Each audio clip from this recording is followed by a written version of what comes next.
Coucou MPA, est-ce que tu peux nous parler de tes débuts s'il te plaît? Donc en 2013, fin 2013, un ami me contacte.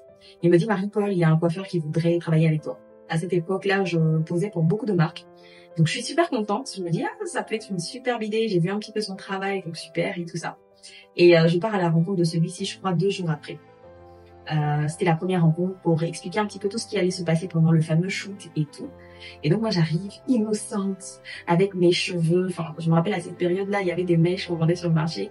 Je vais pas faire de pub, mais des synthétiques quoi. Normal, j'ai 18 ans, une petite fille de 18 ans porte ces mèches synthétiques, pas de plus logique. Donc j'arrive à ce rendez-vous. Je suis pas la seule, on est 3.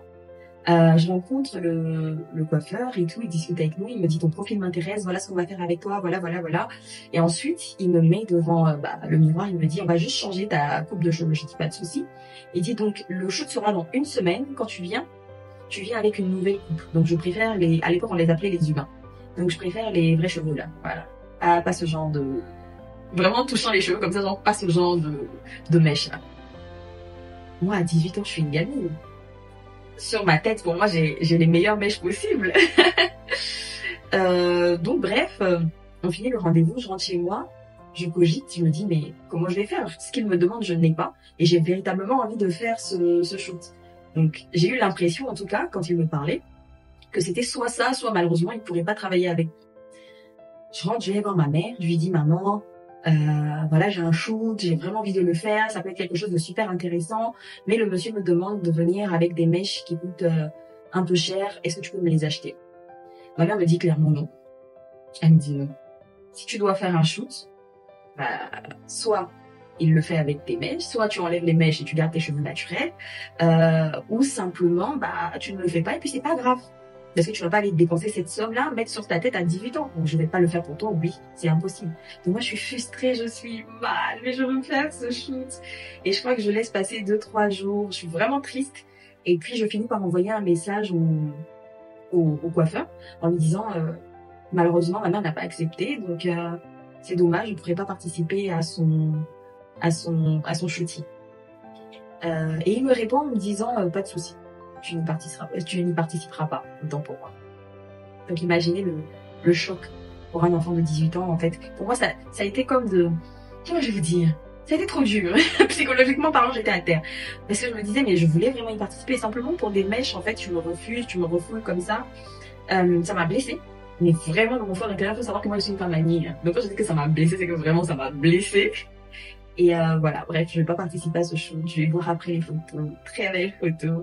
Je n'étais pas dessus. Et je pense que je garde un petit peu cette rage en moi. J'avais participé à une série très connue à l'époque. On avait joué, je crois, pendant 2-3 ans, peut-être plus, je sais plus. Et donc, fin 2013, début 2014, ma mère va me demander, là, t'as 19 ans, ton argent. Parce que si ma mère gardait tout l'argent, elle n'avait pas utilisé. Elle m'a dit, qu'est-ce que tu veux faire de ton argent? Et là, pour moi, la réponse, elle était claire dans ma tête. Savoir que je suivais sur les réseaux sociaux. Là, vraiment, je vous explique l'histoire de façon très rapide, parce que si je dois rentrer dans tous les détails, on risque de ne pas finir aujourd'hui. Et donc, je suivais sur les réseaux sociaux des filles, dénommées Lindsay Air. Elles étaient à Paris à l'époque. J'étais abonnée à leur page. Et j'aimais tellement les cheveux qu'elles vendaient, les mèches qu'elles vendaient. C'était tellement beau, c'était vraiment de la très bonne qualité. Et je rêvais d'en avoir. Et je me rappelle cette petite frustration là dans mon cœur là que j'ai bien gardée après cette histoire avec le coiffeur. Quand ma mère me pose la question, pour moi ma réponse elle est très vite faite. Je lui dis je veux vendre des mèches. Elle est choquée, elle se dit je veux vendre des mèches. Et je pense qu'elle s'attendait pas forcément à ça. Et puis je lui dis oui, je lui montre un petit peu la page de la dame. Elle m'a dit non mais ça doit coûter cher, ça doit coûter beaucoup plus cher que ce que tu as avec moi comme argent. Mais je te laisse voir.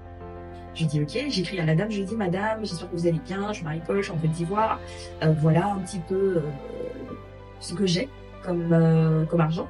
Est-ce que c'est possible de commander des mèches chez vous avec cette somme?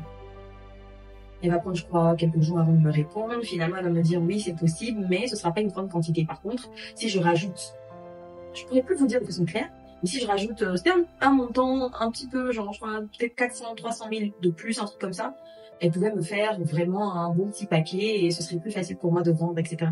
Donc à l'époque, je lui ai écrit, je lui parle également de partenariat parce que je suis déjà sur les réseaux, hein. Je suis pas super connue, pas du tout, mais le fait que j'ai participé à à quelques séries. Dans une série ivoirienne que je pose pour différentes marques. Déjà, je pense que j'avais mon petit réseau de l'époque. C'était rien, contrairement à aujourd'hui, mais c'était déjà pas mal. Anyway, elle va me dire oui, c'est possible. Si tu complètes un petit peu plus, bah, je pourrais te faire une commande de tel nombre de paquets, voilà. Donc on commence justement avec ça. Je me rappelle, j'ai un oncle qui revient de France, qui me ramène les paquets, on fait l'envoi, bref, tout arrive. Et quand je reçois les mèches, je peux même pas vous expliquer comment je suis contente. Imaginez juste. Pour moi, c'était, voilà, c'est un rêve qui devient réalité.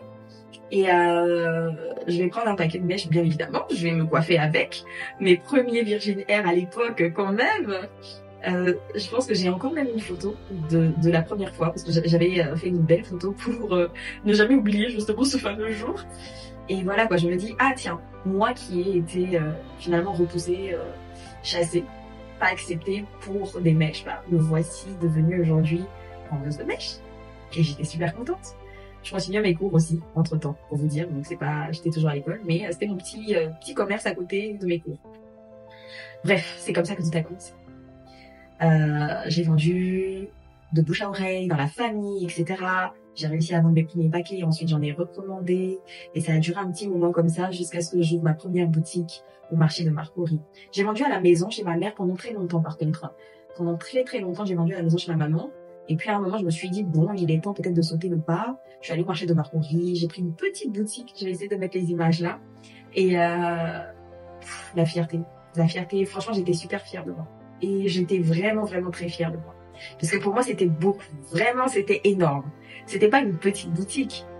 Ah, dans mes yeux d'adolescente de 19 ans, c'était un mall.